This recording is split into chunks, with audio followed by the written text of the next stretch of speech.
കൂത്തുപറമ്പിനടുത്ത് 6-ാം മൈലിൽ നിയന്ത്രണം വിട്ട കാർ റോഡരികിൽ നിർത്തിയിട്ട കാറിന് പിന്നിലിടിച്ചു. അപകടത്തിൽ ആർക്കും പരിക്കില്ല.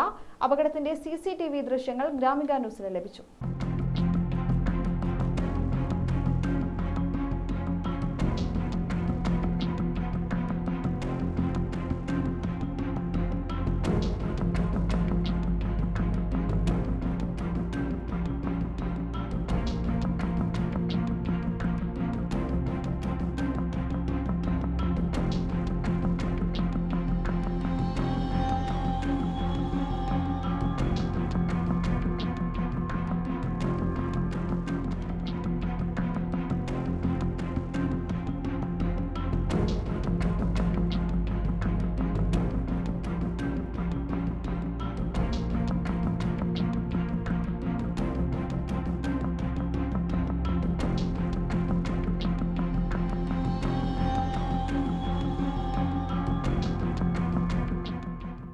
ബുധനാഴ്ച രാവിലെ 6:30ഓടെയായിരുന്നു അപകടം.